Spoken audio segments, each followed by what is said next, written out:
falando um pouco da ABET, né, da acreditação da ABET, eu vou falar brevemente sobre o processo de acreditação, mas vou focar mais nos critérios, tá? E qualquer dúvida aí, ou, enfim, curiosidade, fiquem à vontade. Então, a ABET aí, ela tem por característica acreditar cursos, tá? E não instituições, né? Eu acho que esse é o principal ponto de distinção aqui em relação à proposta de trabalho do grupo, né? É uma instituição acreditadora bem consolidada, né? Que tem origem aí nos Estados Unidos. Eles propõem um processo de acreditação com revisão periódica a cada 6 anos, né?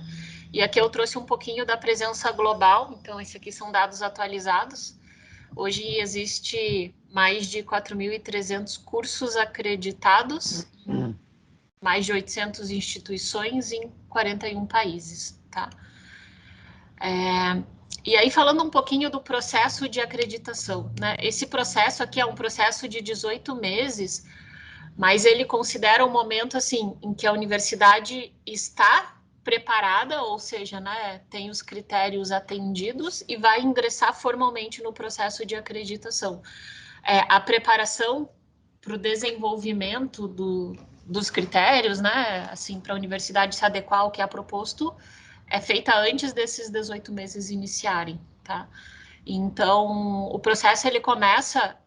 Todo o processo de avaliação, ele se dá por meio da submissão de um relatório de gestão, que eles chamam de Self-Study Report, aonde a instituição documenta como que ela entrega, como que ela atende aos 8 critérios propostos pela ABET, né? Então, basicamente, a instituição entrega esse relatório, a ABET avalia, e aí tem uma auditoria, uma avaliação presencial, em que eles vêm aqui na instituição conferir, né, enfim, tirar dúvidas que não tenha ficado claro nesse relatório de gestão. Então, como que começa o processo? O primeiro passo é a submissão da Readiness Review, que é esse relatório de gestão parcial, né? Então, essa etapa aqui ela é necessária só para instituições que ainda não têm cursos acreditados, né? A gente passou por isso para acreditar os 2 primeiros cursos. Então, a gente tem que entregar esse Self-Study Report, mas só algum dos critérios preenchidos, não todos, né? É como se fosse uma pré-avaliação em que a ABET daí dá um retorno para a gente, dizendo assim, vocês estão no caminho, vocês podem continuar no processo, vocês estão no caminho, mas ainda um pouco distantes, então vocês devem postergar, ou eles dizem, não, vocês não estão no caminho, vocês não podem seguir desta forma, né? Então, é como se fosse uma avaliação prévia. Aí, essa submissão acontece até 1º de outubro, até dezembro ali do ano que você submeteu, você recebe um parecer.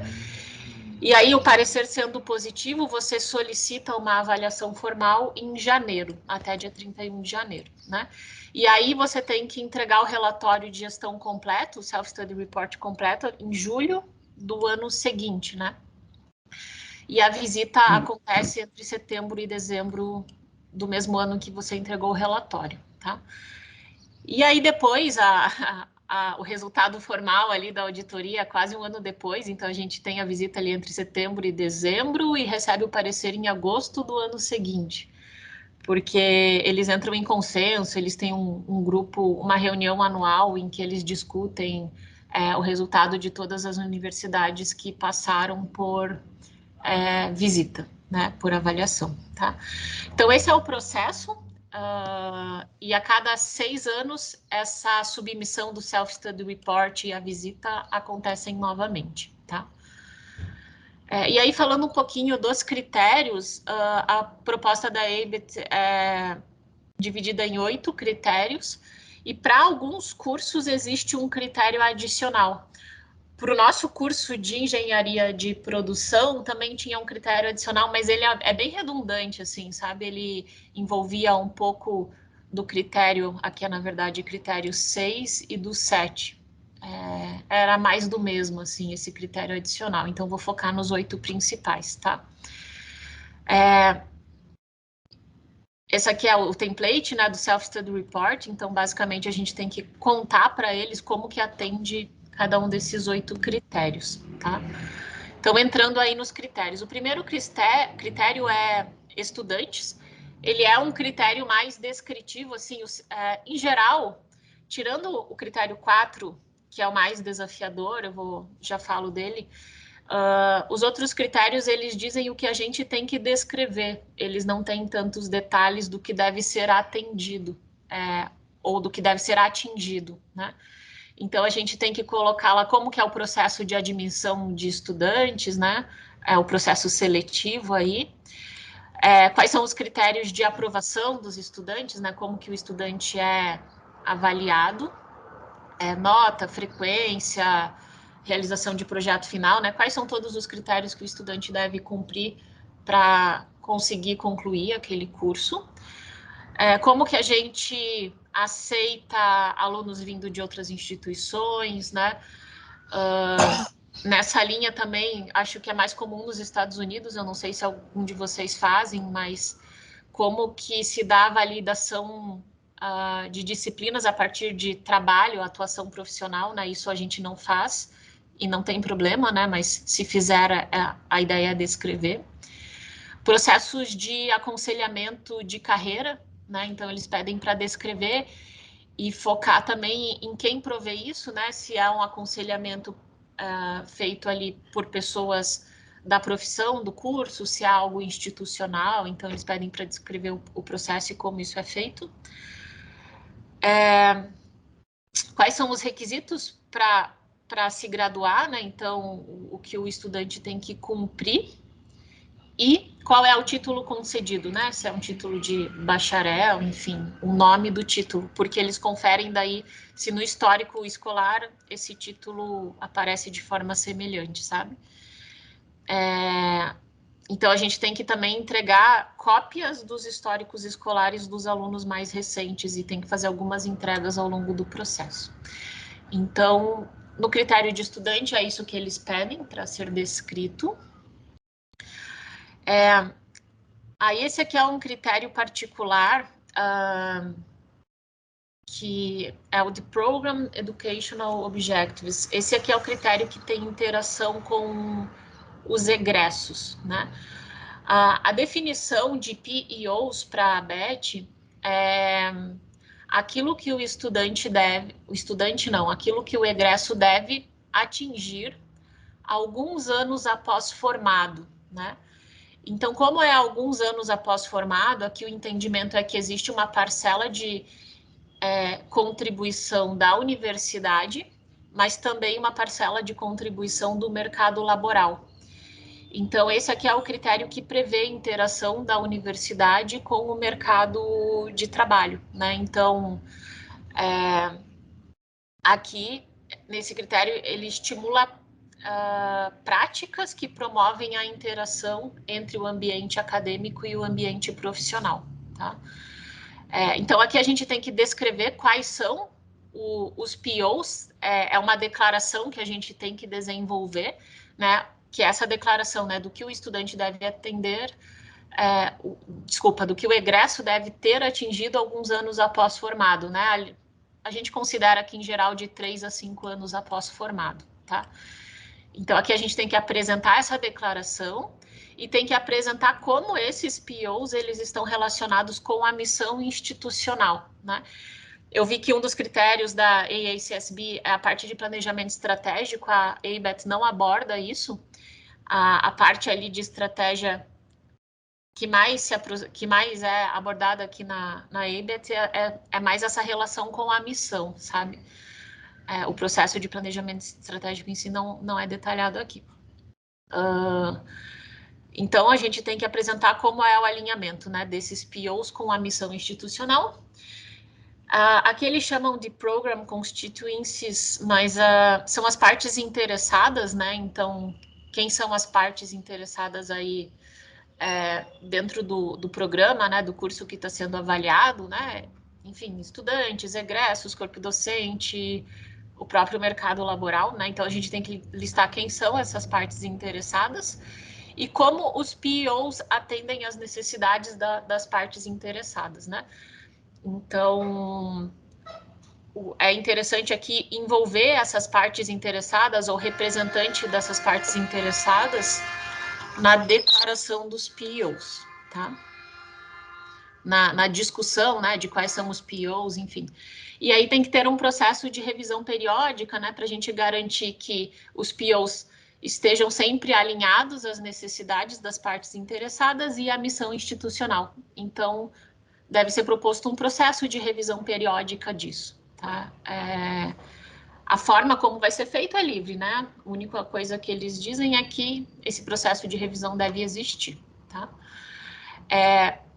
Não é necessário ter uma avaliação dos POs quantitativa, assim, né? Se os egressos estão ou não atendendo aqueles POs que estão descritos, porque isso já não cabe mais somente à instituição, né? Mas é necessário sempre que as partes interessadas estejam envolvidas na declaração, tá?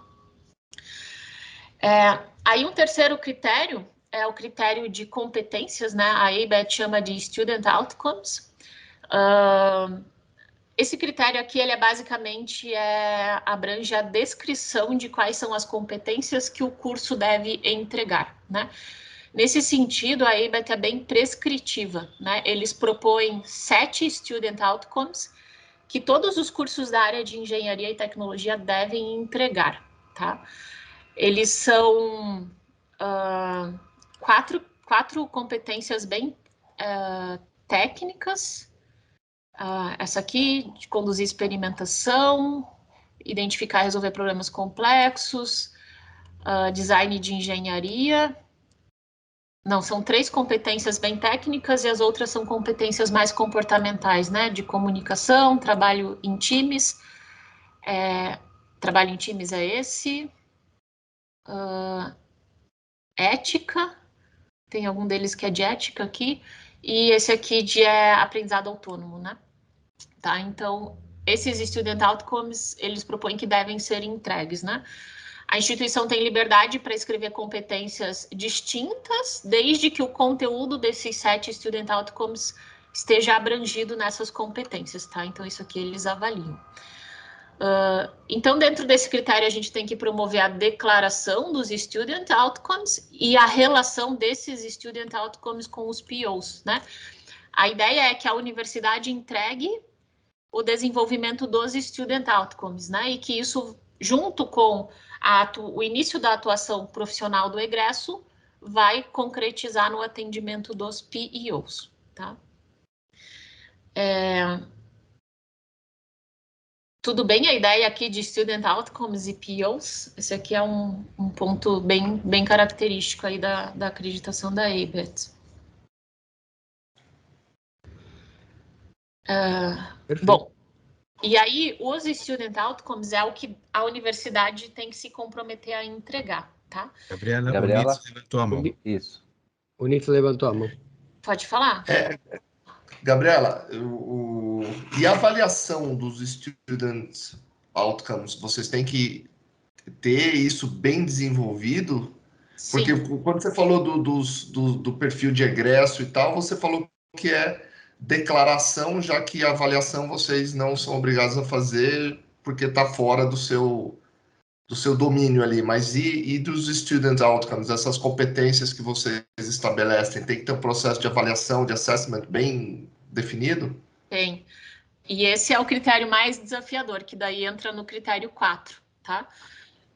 Que aí, assim, a gente tem que desenvolver uma sistemática para avaliar o nível de atendimento dos Student Outcomes e a melhoria deles, né? Então, e esse é o critério mais desafiador, né? Então, de estabelecer como que vai se dar essa avaliação dos Student Outcomes dentro do processo, né, de formação do estudante, quais são os resultados, quais são os SEOs críticos, né, o que a universidade está fazendo para melhorar, evoluir nos SEOs que são críticos. Então, toda essa sistemática, ela precisa ser estabelecida, né? E aí, CSB tem um critério bem semelhante a esse também, né? Que eu não vou me recordar como que eles chamam. Então, dentro desse critério de melhoria contínua, a gente precisa apresentar o processo de avaliação dos Student Outcomes com detalhes, né? Qual é a frequência com que é feito, qual é o nível esperado, né, de resultado, né? Então, a gente tem uma escala numérica ali de 1 a 10, então a gente tem uma meta para atender cada um, para atingir, né, em cada um dos SEOs. A gente tem que apresentar qual que é o resultado atingido ao longo dos últimos semestres, né? E dizer para eles como que esses resultados são documentados, então, né, quais são as nossas bases de dados, quais são os relatórios que a gente tem que apresentam esses resultados, tá? Então, isso a gente precisa apresentar, e aí a gente precisa apresentar o processo de melhoria contínua. Bom, o resultado em um dos SEOs não está legal, o que, que a universidade vai fazer para... Gabriela, posso te interromper só um pouquinho? Claro. Você falou que no nível esperado de desempenho você tem uma escala de 1 a 10. É uma escala ou é tipo uma rubrica? A gente... Veja, isso a ABET não prescreve, Perfeito, tá? perfeito. Nós da Tá. PUC fizemos Respondeu. desta forma. Eles falam que tem que ter um nível esperado. Então, quando a gente começou o processo, a gente tinha uma escala de 1 a 5. Aí depois a gente mudou para 1 a 10, né? E claro que a meta foi atendida em relação a isso. Quando eu fui para os congressos da ABET, a gente tinha acesso a self-studies reports de várias instituições. E eu já vi instituições que faziam por como que chama? Não por nota, né? Mas Por rubrica. por letras, A, B, C, enfim.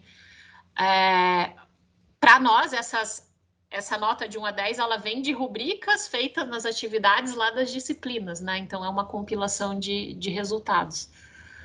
Mas, enfim, o como a ABET não prescreve, né? Ela diz que tem que ter um processo de avaliação, tem que ter um nível de desempenho e você tem que conseguir estabelecer o teu resultado esperado, né, em função disso, tá?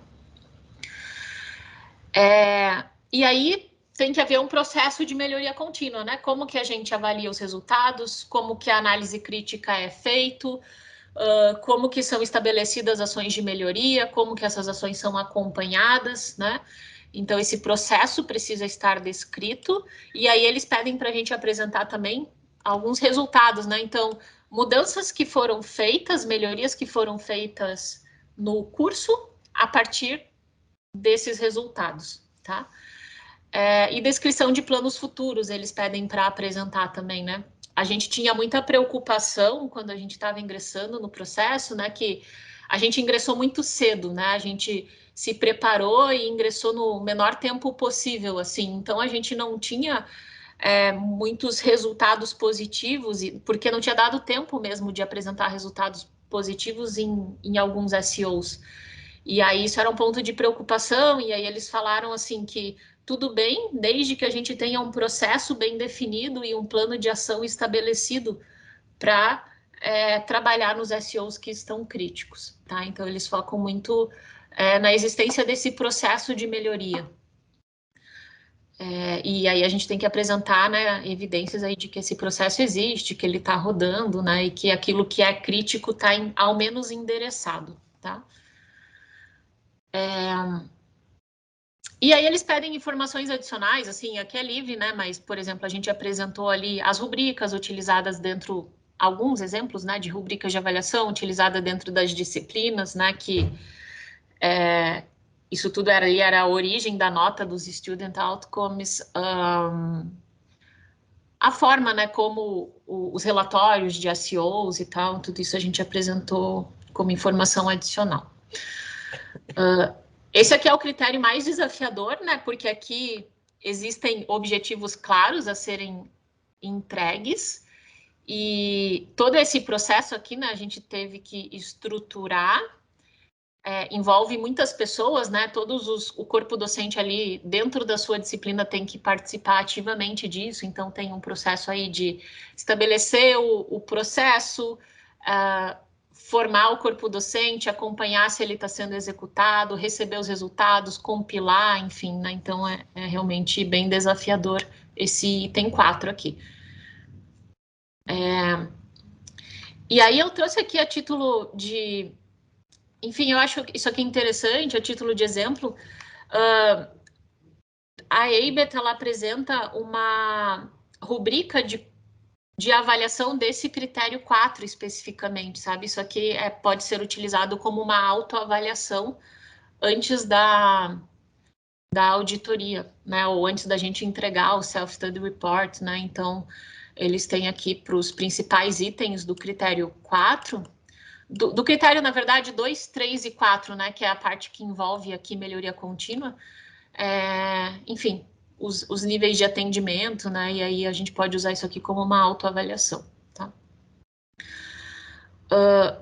Bom, então, esses critérios 2, 3 e 4, eles estão bem relacionados, né? E foi o que a gente mais teve que desenvolver de novo também, né? Porque os outros critérios, eles realmente são mais descritivos, né?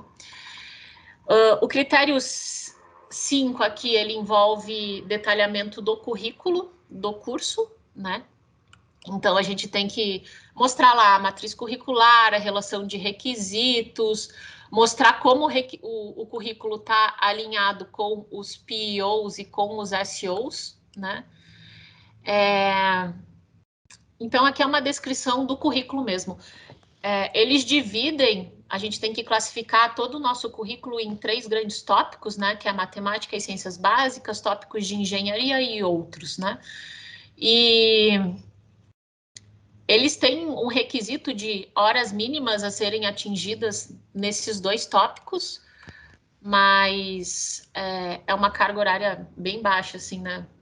Nós não tivemos problema para atingir, acredito que ninguém vai ter, né? Porque a gente atende aí a quantidade, a carga horária mínima, né? Que precisa, e isso é suficiente para atender os critérios, tá? Então, aqui é uma descrição do currículo. E aí tem um tópico aqui que eles enfatizam bastante também, que é a Major Design Experience. Então, isso aqui é requisito da ABET e eles focam muito, então a gente tem que ter lá uma Major Design Experience que lá no final do curso permita que o aluno vá prática todos os conceitos que ele viu ao longo do curso, basicamente é o nosso projeto final, isso aqui é um requisito deles e eles avaliam muito o processo de projeto final, né? Isso é um item que é bastante focado aí nos processos de avaliação.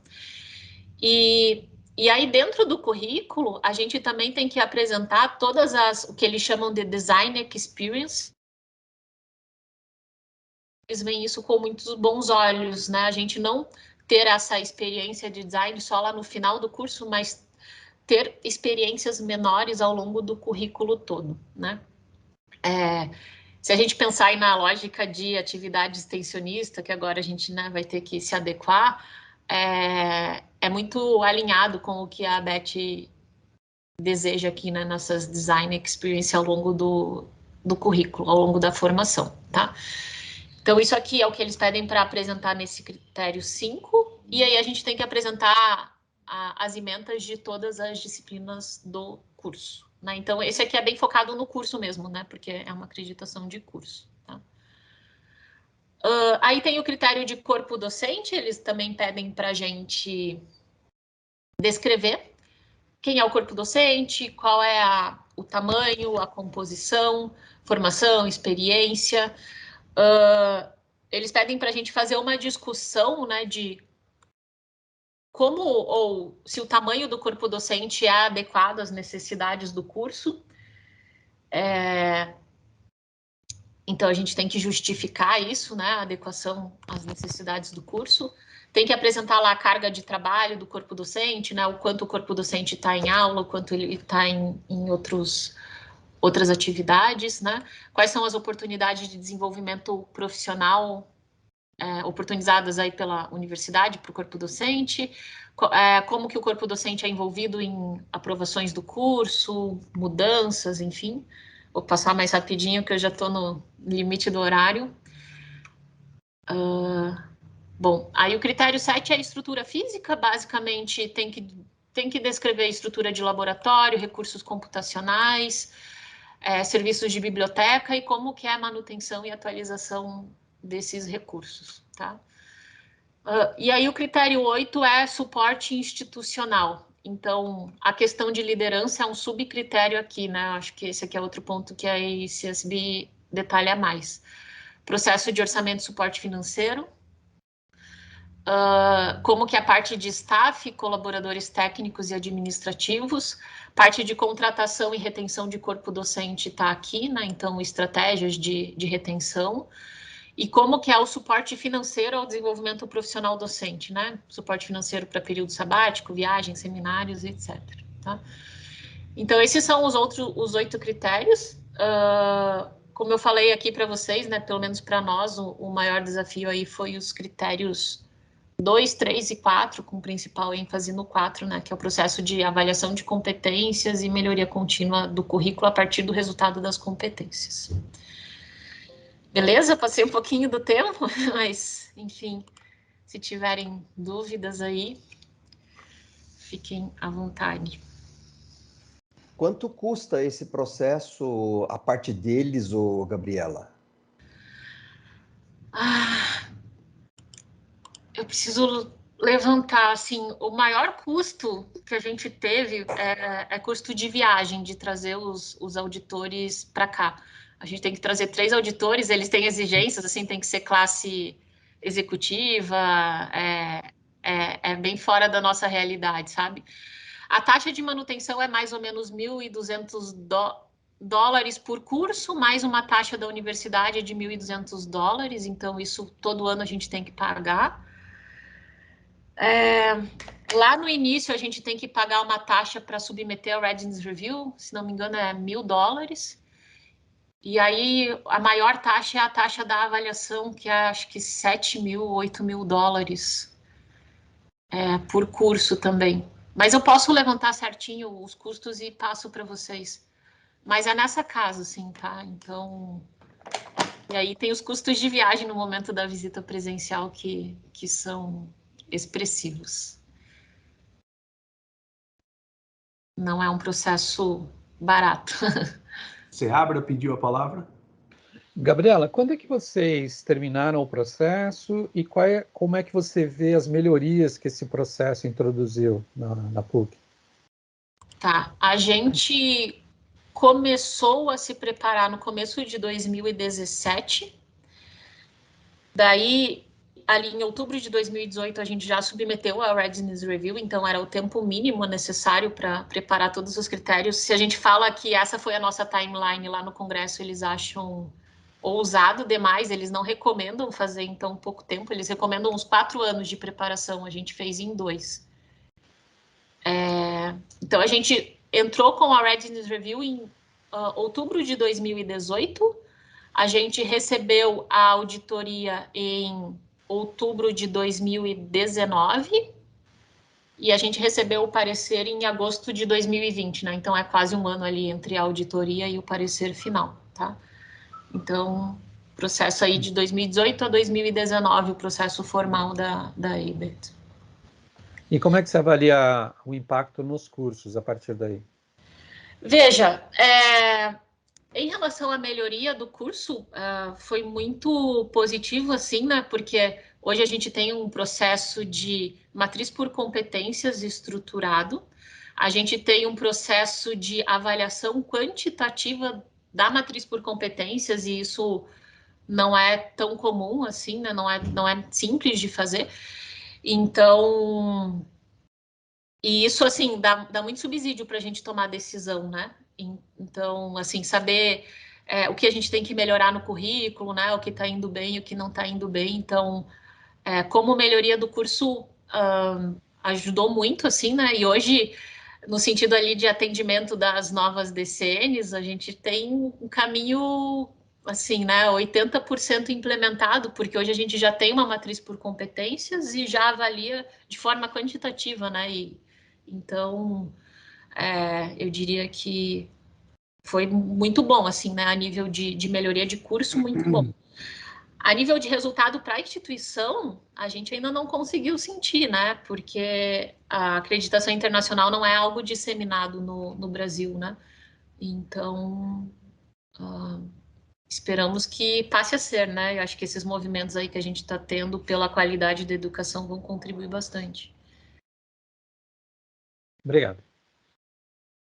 Mas o Lourençon está com a mão levantada. Eu queria só fazer uma pergunta. Obrigado, Gabriela, pela apresentação.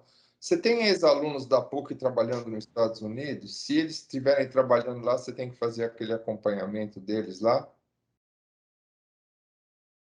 Acompanhamento deles a gente não tem que fazer. Agora, o que acontece assim, né, é que ter a acreditação pode abrir portas para os estudantes trabalharem, conseguirem oportunidades, principalmente nos Estados Unidos, né? A gente vê vagas que pedem estudantes formados por cursos acreditados, às vezes é critério de seleção para programas de pós-graduação, né? Ele ter se graduado em programas acreditados. Então, a gente não sentiu ainda o retorno disso, né? Porque a gente solicitou uma acreditação retroativa de 1 ano, né? Então, os alunos que se formaram a partir de dezembro de 2018 são acreditados. São formados por cursos acreditados, né? Então, os anteriores não. Então, a gente vai começar a sentir esses impactos agora, né? Imagino. Mas a nossa expectativa é que possa abrir portas para eles, tá? Mas a gente não precisa fazer um acompanhamento formal deles, não.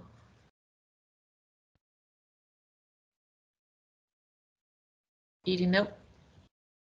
Gabriela, nesses standards que são mais descritivos, vocês conseguiram perceber pela visita, pelo feedback deles, o que é o esperado? Porque se o standard não traz qual é o requisito, isso está no julgamento de alguém, né? É bem difícil isso, assim, né? O que eu fiz foi sempre... Eu fui 3 vezes, né, para o congresso deles nos Estados Unidos, então eu conversava muito com os avaliadores, assim, para entender o que era esperado, né? Especialmente ali em relação ao projeto final, que eles chamam de Capstone Project, eu tinha muita dificuldade de entender o que era esperado, e aí eu conversava muito com eles, assim. Em relação à parte dos Student Outcomes, é mais fácil, né? Tá mais detalhado no instrumento do Self-Study Report. Outra coisa que a gente sentiu dificuldade de entender o que era esperado é no requisito de discutir a adequação do tamanho do corpo docente em relação às necessidades, porque a nossa realidade aqui é outra, né? O nosso corpo docente está muito mais em sala de aula, né? Se a gente falar a quantidade de horas que a gente fica em sala de aula, é absurdo para eles, né? Então, eu conversei muito com os avaliadores, mas era uma dificuldade que eu tinha de entender, assim, o que era realmente esperado. E acho que essa é uma evolução que eles poderiam ter, assim, no relatório deles, sabe? Uhum. Beleza, obrigado. Bom, agora a gente está 8h09h05, temos mais 25 minutos e temos a apresentação do professor Messias e mais os próximos passos. O que vocês gostariam da sequência? O Fernando está com a mão levantada. Mas é do Sacani. Professor Sacani, Bom dia, Gabriela. Uma pergunta, essa acreditação nos Estados Unidos, que eu saiba, é apenas um pré-requisito para o registro como engenheiro profissional. O fato de uma universidade ser acreditada não garante que ele vá ser credenciado depois pelas associações profissionais, né? No Student Outcome, eles avaliam essa questão aí de credenciamento, porque aqui no Brasil é universal, né? Quem se forma, não importa como se forma, ele já é registrado no CREA. Lá nos Estados Unidos, não, me parece que o processo de acreditação da ABET é um pré-requisito para o registro como engenheiro profissional, né? Isso é medido ou mensurado de alguma forma? Não, eles não entram nesse mérito, Sacani. Nos Student Outcomes também não é detalhado, né? Eles focam muito no processo de melhoria e na qualidade do curso mesmo. Agora, na parte de registro profissional, eles não têm nenhum elemento ali que entre nesse mérito. Obrigado.